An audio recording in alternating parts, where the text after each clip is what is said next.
Welcome everyone to a short version of Accidental Counselling. My name is Margaret Bailitis.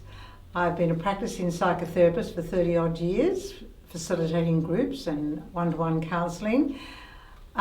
Previously I was a trained nurse, so I've got an overall experience of this sort of work. And today we're going to take you through a program that will help you deal with people on the front line, deal with emotional distress.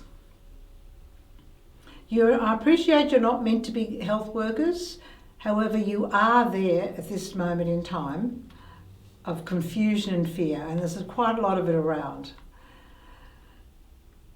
All we're asking you to do is to be an empathetic listener.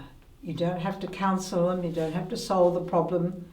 You just have to really listen effectively. So this short course is going to give you skills and tools to help you be able to do that, not only for the support of those who are distressed, but also for your own self, so it doesn't exhaust you so much. You don't have to feel you have to rescue everybody.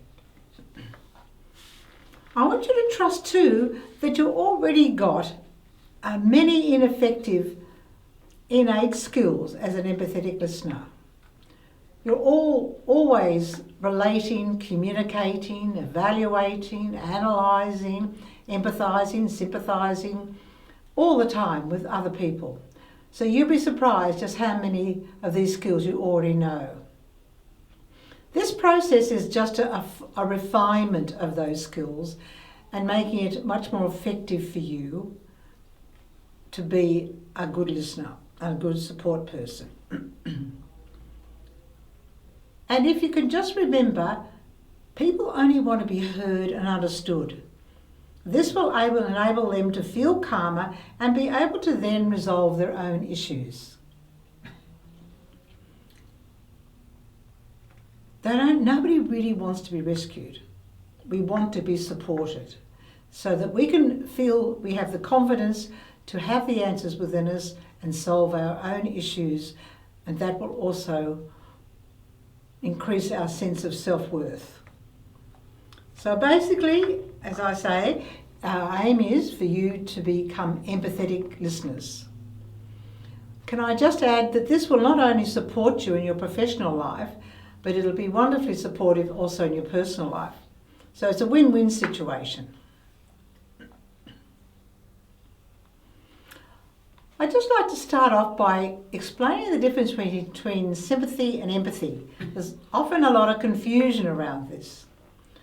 Sympathy is feeling compassion, sorrow, or pity for the hardships of others.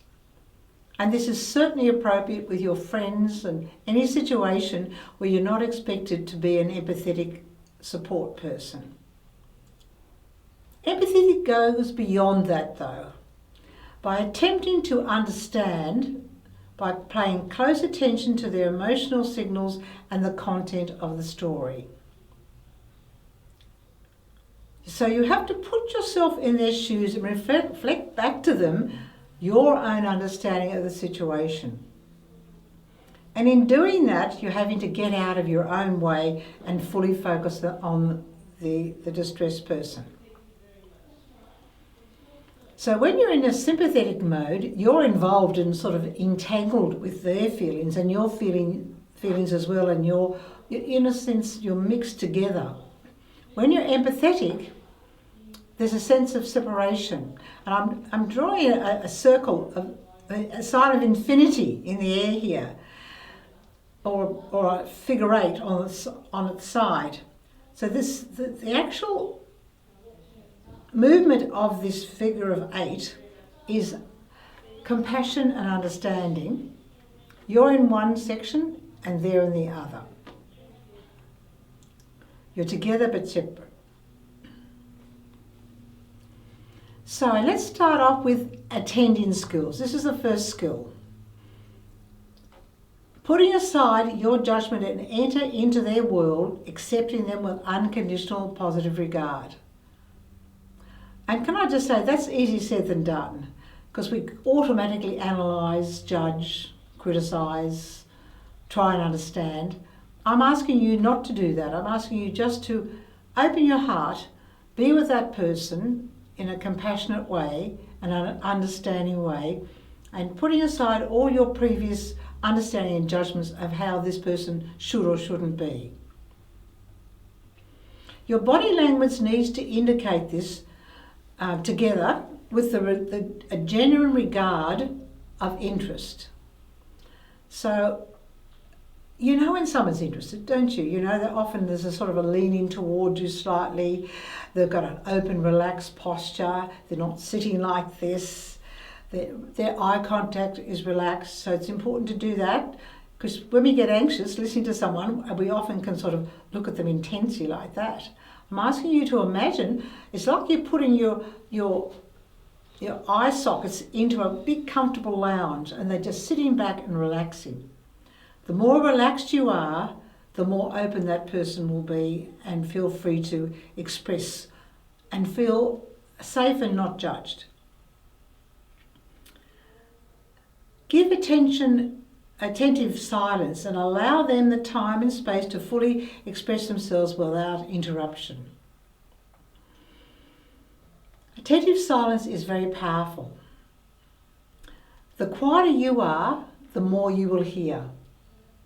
And all they really want to do is be heard and seen and understood. And there's a wonderful quote that says, "Let silence be the heavy lifter." So in other words, let silence do the work for you. You don't have to rush in and try and save and rescue and advise. You just don't need to do that. You just need to really be there energetically and listen. But that's not always easy, is it? Because we actually require some self-restraint when we have to be quiet. And that's where, again, just go back to your breathing and just relax and refocus on the client. After attending empathetically, we're now going to go on to following skills. With following skills, you would just do a minimal amount of encouraging. So you're not talking, it's all non-verbal. So you perhaps nodding just gently. Don't do a big nod like that because that's quite distracting. You don't even have to nod, but if you feel you'd like to, it is quite encouraging. Because when a person feels followed, usually your body language is a little bit forward. You usually nodding your head gently and maybe saying things like, just a quiet, non-verbal response. And remembering attentive silence, it's always the important one. Infrequent questions. And with the questions, it depends on how much time you've got available.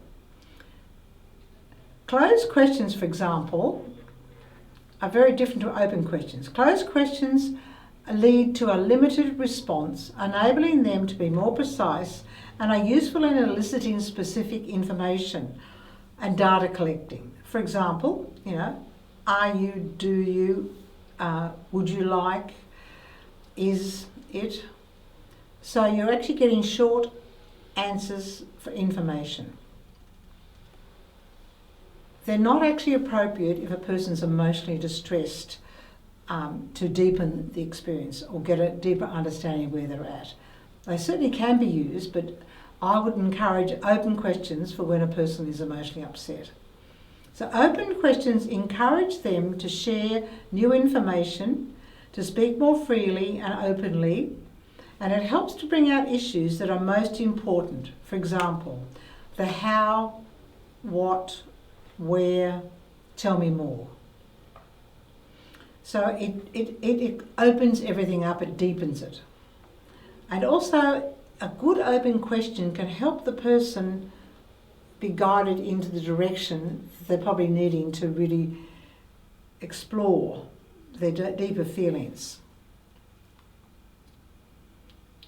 The next skill is reflecting skills. And one of the reflecting skills is paraphrasing. And with paraphrasing, we express the meaning of the content using different words to achieve greater clarity. For example, so you are having a lot of relationship problems, or it seems like there's a lot of changes and challenges happening in your life at the moment. You don't have to include emotions, it's more the overall content, but you can include emotions if you want. Now the biggie, reflecting feelings. This is the most important one. As I mentioned before, feelings motivates about 70% of your behaviour. It's not how you think so much, it's how you feel respond to situations. So for a person to be really understood and heard, we need to identify and acknowledge their feelings. So you start off with using an I statement, and that then reflect back that feeling that they're expressing. For example, I can hear your frustration. I can see you are nervous. When you reflect, an I statement is very important because what that is doing is just basically saying, from my understanding, I can hear that you, or from my understanding, I can see that, or I can imagine that. If you're really stuck, imagine what it could be. An I statement, if you use a you, like if you say you are angry, you are upset, it sounds like a judgment, and it's not actually going to open that person up. They're going to be hearing being judged, and they're not going to hear an understanding or empathy. So please stay with the I statement. I know it sounds a bit self-conscious, but it works well. The next reflecting skill is summative reflecting. Summarising is similar to paraphrasing. It ties together the important thoughts, ideas, and overall emotional theme of that person's experience. By doing this, it provides the client with an overall view of what they're sharing. It allows the client to listen and ponder on what he or she has been sharing. Summarising also clarifies what they have been saying and puts it in an organised format so they can look out of their confusion and see a clear picture of the situation. You know how it is when you get really upset, it's very hard, your thoughts become quite confused. It's very hard to think clearly and rationally and calmly. So by summarising and putting together your understanding of what you're hearing, not only do they feel understood, but it helps them to feel that they can organise their thinking. You've organised in a sense for them, so that helps them as well. So ultimately, you're allowing the person to come to some resolution for themselves. And I just encourage you, if in doubt, you can always summarise. If you're listening to someone and you're getting a bit lost in their story and you're overwhelmed by their feelings and it's confusing for you, the most useful thing you can do is always summarise. You can say, so what you've said so far is that you've lost your job and you're very distressed about how you're going to support your family. And that person then will lead on. That's why we call it a following skill. It follows on. The person will lead on from that, sharing deeper feelings about or deeper understanding of the situation. Just looked at the basic skills that you need to be an empathetic listener. Remember that the figure of 8, the sign of infinity, you're in one section, they're in the other. And it's helpful to, when you think about empathising, say, I am I and you are you. So you've got that separation with compassion. So now you've got those techniques, you understand what that's about. We're going to look at how you respond to strong feelings and emotions by using these. So the first step is receive. Using your attentive listening techniques, simply be silent for a moment, allowing the client room to express their emotions. Good to wait for a pause before speaking. The next thing is to notice, just quickly as you notice your own response, just check in. And if you feel a little bit anxious, just tune in, take a deep, slow breath and consciously relax your whole body and calm yourself. That takes a split second. It's just a quick check-in so that you're not going to get tangled up with the other person. The next thing is refocus to the client or the speaker and listen deeply. Ask yourself, what are you picking up from what they're expressing, verbally and non-verbally? And try and separate their feelings from the content. You can get very lost because people can give you a lot of information very quickly when they're upset. You don't have to remember all the content. What you have to focus on is the feelings. If you remember only the feelings, that's all that matters. They can fill you in on the content later. Their main concern is that you are hearing them and empathising and understanding how they're feeling. So separate the feeling from the content and also resist reacting emotionally to any accusations that could be aimed at you personally. Just remember, it's not about you, it's about them. They're just coming out of their fear or anxiety and they could be hitting out at whatever's around them and you happen to be in the way. Don't take it personally. Remember, I'm I, you are you. Keep that separation. This is not about you. It may sound like it is, but it's not. The next step is to clarify and explore. Identify precisely what you hear the other speaker's needs are. Reflect on what is behind the words they are using and using open and closed questions that shift the focus from their anger or distress to exploring the issue. This is when you use those skills. And then just repeat the cycle, ensuring the feelings and facts are mutually understood. So if you're empathising well, you're reflecting well and asking good questions, simple questions, not many, just simple ones, that will ensure that you're both on the same page. There's nothing worse than when you're completely in your own little world and they're in their own little world and you can see you're not relating, you're not in tune, you're not in the zone together, so to speak. So repeating the cycle, starting with receive and listen with empathy, and then remember noticing your own inner reaction. Centre using a slow gentle breath, relaxing your whole body.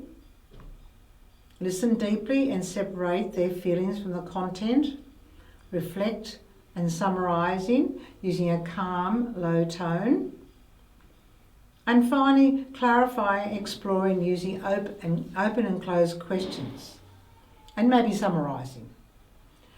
And then keep repeating the cycle. So just simply focus, listen attentively, silently, waiting for a pause, either reflect back or ask a simple question, maybe summarising, checking that you're okay, and keep repeating the question. Refocus back, refocus back. If you find yourself getting caught up, just tune in again. Now the next point is number 8, dealing with difficult situations. Okay, here you've got to sort of adjust your mindset. You're still using the same skill base, but you're adjusting your mindset. So once you realise they're unhappy, ensure your own safety and use empathy, putting yourself in their mindset and realising it's up to you to solve the problem. It's important you're safe.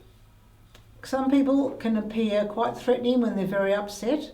Ensure that you're not in a situation where you're up against a wall. Maybe you might suggest that they move out into the foyer or whatever. So just ensure that you're got support nearby. Can we pause? And once you get into their mindset and you've adjusted your mindset to their mindset, just calm yourself. Again, notice your reaction, use your breathing, relax as much as possible. The more you relax, the more they will calm down. Attentive listening. Listen carefully to what the speaker is expressing. He or she wants to be heard and to air their grievances.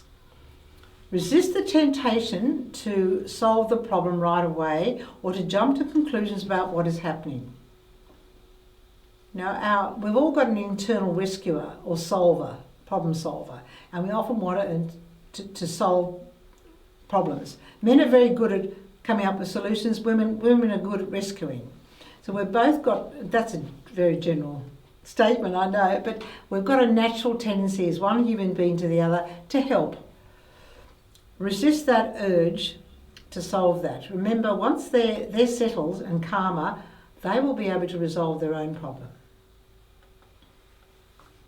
Summarise and paraphrase, using a low, calm tone, talking slowly and calmly, summarising and or paraphrasing what you imagine is the essence of the problem. You're asking questions at this point if you're needing clarification. And this will help you agree on the problems that need to be solved.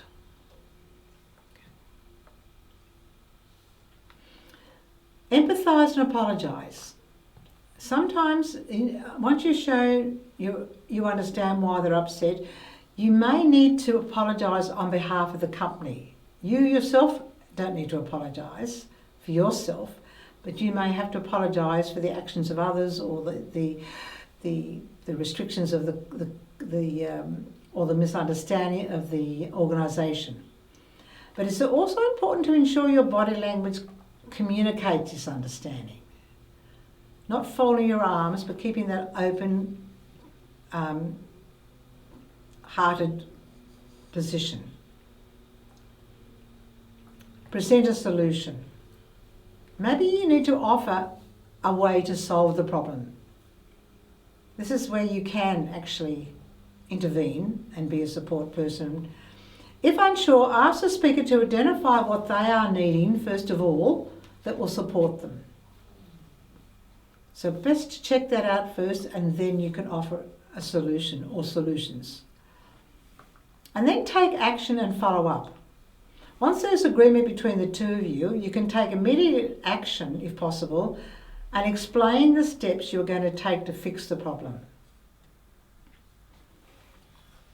So here you're much more interventive. You're using all the empathetic listening, but you're taking it one step further and you're taking action, and as I say, maybe having to apologise on behalf of. That does tend to comfort people when they feel soothed by that. Phone complaints. At this time, when a lot of things are online, you'll probably get a lot of people ringing up, and they could be in state of distress or anger or confusion or fear. The first thing is to make sure you get the speaker's contact details. Be sure she is also, or he, is also has your name and contact number. That helps them to feel in control so they can get hold of you if they need to. That's important. I know I always take note of anyone who are on the line to about any advice, and it's always been very helpful to get back to them that way. So add the offer to meet in person if necessary, or if it's appropriate. I appreciate it may not be at this time, but this can actually help diffuse the anger and show that you genuinely want to address and fix the problem. Okay, so we've looked at the basic skills applications, and now we're going to look at the effect it has on you. And this is number 9, called vicarious trauma. Vicarious trauma is quite a subtle thing. It grows on you and gathers within your psyche. Vicarious trauma is a trauma experienced by you or some other helper or worker that results from ongoing empathetic engagement with traumatic experiences.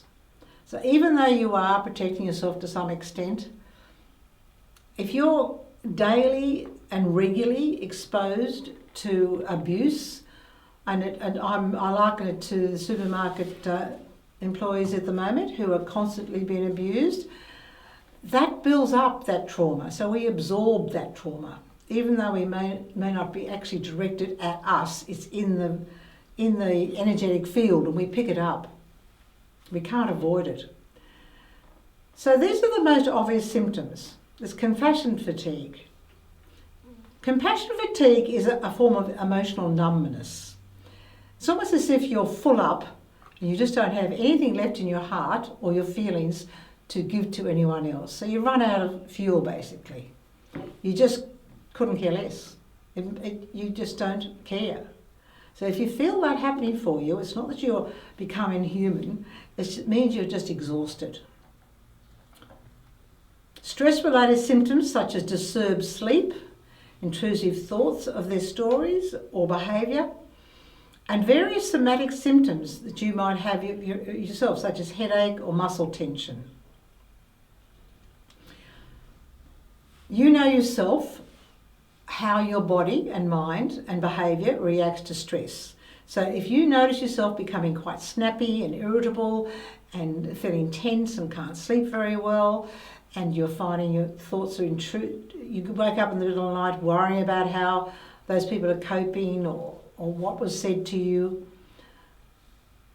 it means you haven't actually been able to process that. So that's usually a symptom you're overloaded. Another symptom is feeling marginalised and maybe reluctant to share this experience in the workplace or seek help. You know, you may feel shame around the fact that you're not coping or that you're not feeling for others. There's nothing to feel shame about. It's just an indicator to you and to others that you are reaching the end of your tether. You need rest and you need to have someone support you. So doubting your own judgment can also be a symptom, resulting in low self-esteem. Making decisions can be challenging. So you start to wonder if you're making the right decision or whether you trust yourself. If you find that happening, which is not, especially if it's not a normal way in which you are, then you know you're definitely heading towards needing support. The way to help you avoid these symptoms, if possible, it may not actually do everything for you, but it certainly will help, is having balance. Having healthy forms of self-care, things like exercise, having support people you can talk to, doing creative things, walking in nature, patting the dog, you know all the things you need for self-care, I'm sure. And also debriefing with work colleagues when needed. Together with a supportive work culture, hoping that your work culture really is aware of the sort of stress you're under and can contribute towards preventing and overcoming vicarious trauma. The more you can do for healthy balance, exercise, good mindset, support from friends and family, and doing things that will take you out of your work environment and distract you, you're less likely to build up. It means you unwind and your reserves are, your tank is full. If you don't do that, it just builds up and builds up and builds up and the pressure becomes intolerable, and it takes quite a while to overcome vicarious trauma if you don't catch it in time.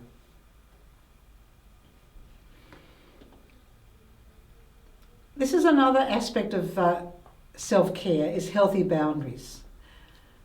To be conscious of your own needs and express them in a respectful way. If you feel, and boundaries are our sort of invisible light, force field around us, inside us, that tell us when things are acceptable or not acceptable. So if you find that you're overwhelmed or your boundaries are being encroached on, this 3-step process is very helpful in being able to speak up. So using an I statement, identify the feelings of others, first of all. Now I can see that you're upset. Identify your own feelings using an I statement. For example, however, I'm feeling overwhelmed with this problem. And finally, expressing your need. I think I need to refer you to my manager who can help you. That is a way in ensuring that you are getting the support you need and you're looking after yourself Please don't let yourself get to the point where you're so exhausted, so stressed, that it puts such a strain on your relationships and on your physical and emotional and mental health. It's just not worth it. Speak up if you're experiencing any of the symptoms I discussed in vicarious trauma. And please be mindful of actually looking after your own self-care, your own inner needs. I hope you found this presentation of accidental counselling useful and helpful. And I really wish you all the very best in applying these skills. If you would like to delve further into any of the topics we covered today, we have a more comprehensive version of Accidental Counsellor that is available, and details of this will follow this presentation. Thank you again, and all the best to you. Stay safe.